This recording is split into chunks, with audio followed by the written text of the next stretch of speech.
Emmanuel Macron annonce un chemin pour le faire avec une date à une condition.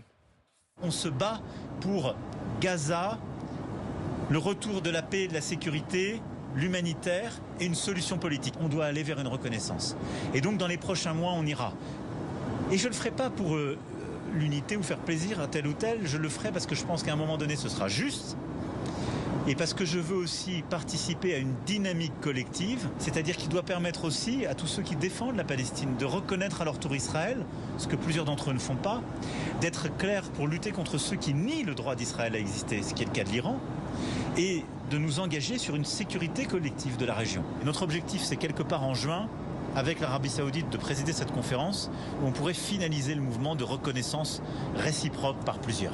Donc la stratégie d'Emmanuel Macron, c'est de reconnaître l'État de Palestine en demandant à l'Iran de reconnaître l'État d'Israël. Bah, je vous le dis, jamais ça arrivera.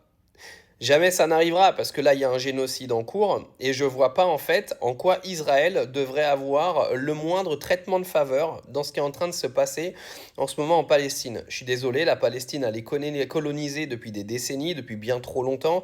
Il y a des gens qui se font tuer par milliers depuis quasiment 70 ans en Palestine et vous allez me faire croire que pour avoir une reconnaissance de la Palestine par l'État français, il faudrait que l'Iran reconnaisse Israël en tant qu'État. Non mais c'est une blague. C'est une blague. Pourquoi Macron porte juste pas ses boules, explique qu'aujourd'hui la Palestine est en train de faire face à un génocide, qu'il y a une crise humanitaire avec des denrées, etc. qui ne rentrent plus parce qu'Israël bloque toutes les entrées et que c'est absolument scandaleux, et que face à ce scandale, la France reconnaît l'État de Palestine. Moi, je vous le dis, c'est de la fiction. Le mec, il s'est déplacé en Égypte. Il a été, comme d'habitude, blablaté auprès de tout le monde. De toute façon, à chaque fois que Macron il va dans un pays, il revient avec un discours différent en fonction du pays dans lequel il est allé. Le mec pue l'hypocrisie, il n'y a aucune honnêteté. Quand j'entends Macron va reconnaître l'État de Palestine, du coup moi je m'intéresse au truc et quand je m'intéresse un petit peu à ce qu'il raconte, on sait très bien que ça n'arrivera jamais. Parce que en gros, pour Emmanuel Macron, il faudrait que l'Iran et que le monde arabe disent amen, bon, c'est pas le bon mot, mais à tout ce qu'a fait Israël et en gros... il devrait faire un pas dans le sens d'Israël pour que la France reconnaisse. Non, en fait, non, ça marche pas comme ça. Aujourd'hui, la Palestine ne commet aucun génocide en Israël. Faut arrêter de raconter des âneries.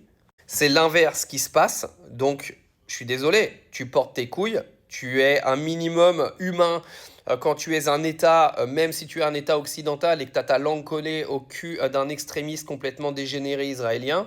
Eh ben, tu portes tes couilles et tu dis non, ce que fait Israël est un scandale. La Palestine doit maintenant être protégée avant d'être totalement colonisée par Israël et les États-Unis, parce que c'est le but recherché.